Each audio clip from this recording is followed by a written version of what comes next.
जरांगे। सर्वांना सस्नेह जय जिजाऊ।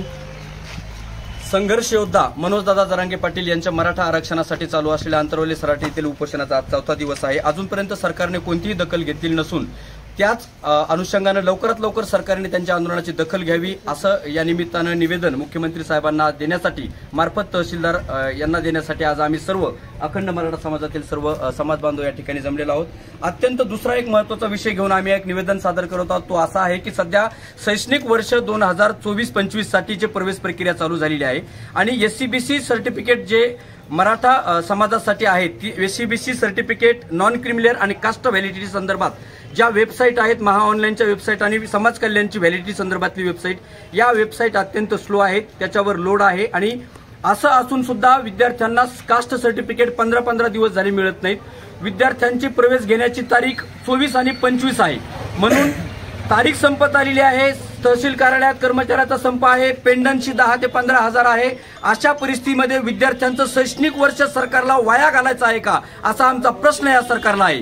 तुम्हाला कर्मचाऱ्यांचा संप मिटवता येत नाही, तुम्हाला मराठा समाजाचे प्रश्न सोडवता येत नाही, तुम्हाला आज एवढ्या मोठ्या अडचणीत असलेल्या विद्यार्थ्यांचे शैक्षणिक वर्ष वाया घालायचं का हा प्रश्न आमचा या ठिकाणी सरकारला आहे। म्हणून नॉन क्रिमिनल एससीबीसी आणि कास्ट व्हॅलिडिटी संदर्भात सरकारने योग्य ती कारवाई तात्काळ करावी।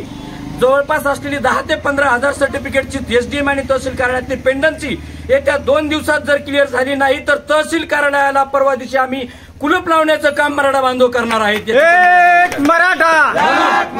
जर सरकारला कर्मचाऱ्याचा संप 2 दिवसात मिटवता आला नाही तर या तहसील कार्यालयाचा काही उपयोग नाही सर्वसामान्यांसाठी, याला कुलूप लावल्याशिवाय आम्ही राहणार नाही 2 दिवसामध्ये। म्हणून सांगतो की या मराठा विद्यार्थ्यांचं शैक्षणिक वर्ष धोक्यात आलेलं आहे।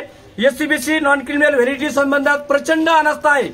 सरकार या डेस्कवरती 10 ते 15 हजार सर्टिफिकेटची पेंडन्सी आहे, कर्मचाऱ्यांचा संप आहे, विद्यार्थ्याला 15 दिवस झाले सर्टिफिकेट मिळत नाहीत, जर मिळाले तर उद्या प्रवेशाची अंतिम तारीख आहेत। म्हणून मुख्यमंत्री साहेब शिंदे साहेबांना या निमित्ताने आम्ही तहसीलदार मार्फत निवेदन देत आहोत।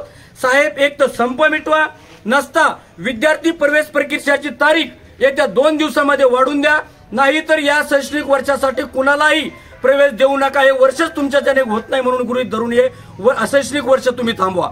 म्हणून 2 दिवसामध्ये जर प्रवेश प्रक्रिया बाबतीत आणि एसबीसी नॉन क्रिमिनल आणि व्हॅलिडिटी बाबतीत जर सुसूत्रता जर आली नाही तर संपूर्ण तहसील कार्यालयाला कुलूप ठोकण्याचं काम मराठा बांधव करतील हा आम्ही इशारा या निमित्ताने देत आहोत।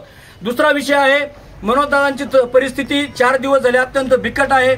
ओबीसीतून मराठा समाजाची मागणी अत्यंत रास्त असून देखील सरकार याकडे दुर्लक्ष करत आहे, त्या पद्धतीने गांभीर्याने घ्यावं, नाहीतर अखंड मराठा घनसावंगी तालुक्यामार्फत उद्यापासून मोठ्या प्रमाणात गावोगावी आमरण उपोषण सुरू होणार आहेत। रामसगाव, बानेगाव, जोगलादेवी या ठिकाणी 2 दिवसाचा इशारा दिलेला आहे। जलसमाधी आंदोलन आम्ही या ठिकाणी आमचे समाज बांधव घेणार आहेत। म्हणून लवकरात लवकर हा प्रश्न सरकारने सोडावा हीच आमची सर्व मराठा बांधवांची विनंती, आपला विनंती राहील। जय जिजाऊ, जय शिवराय। एक मराठा, लाख मराठा, एक मराठा, लाख मराठा।